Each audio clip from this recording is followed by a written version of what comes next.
Introduction à l'hypertension artérielle. Bonjour et bienvenue dans cet épisode dédié à un sujet de santé qui touche des millions de personnes dans le monde, l'hypertension artérielle. Si l'on vous a parlé d'hypertension ou si vous avez été récemment diagnostiqué, il est essentiel de comprendre ce qu'est réellement cette condition, pourquoi elle est importante, et surtout, comment elle peut être prise en charge au quotidien pour préserver votre santé.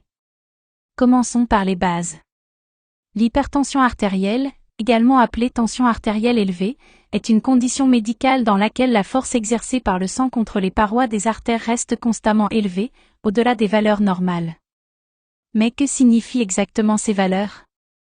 La pression artérielle est mesurée par deux chiffres, la pression systolique, qui est la pression du sang dans les artères lorsque votre cœur bat et pousse le sang, et la pression diastolique, qui est la pression lorsque le cœur est au repos, entre les battements. Lorsque l'on prend votre tension, elle est exprimée sous la forme de deux chiffres, par exemple 120/80 mm de mercure, que l'on note aussi 120/80 mmHg. Une tension est considérée comme normale si elle est inférieure à 120/80 mmHg.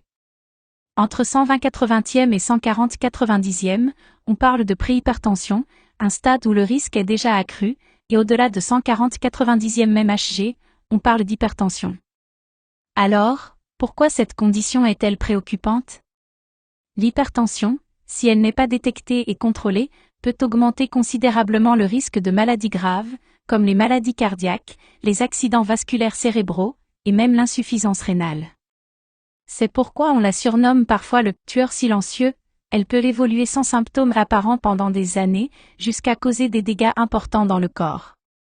Alors, qu'est-ce qui cause l'hypertension? Plusieurs facteurs peuvent contribuer à son développement.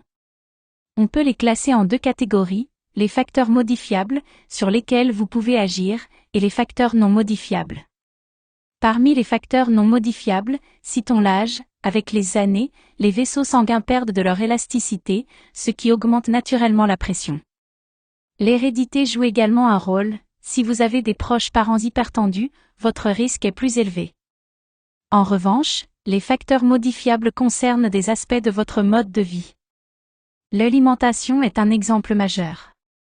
Une alimentation riche en sel, en graisses saturées, et pauvre en fruits et légumes peut contribuer à l'élévation de la tension artérielle. De même, le manque d'activité physique, l'excès de poids, la consommation excessive d'alcool, et le tabagisme sont des habitudes de vie qui influencent la tension. Merci de votre écoute et veuillez vous abonner pour d'autres maladies expliquées pour les patients.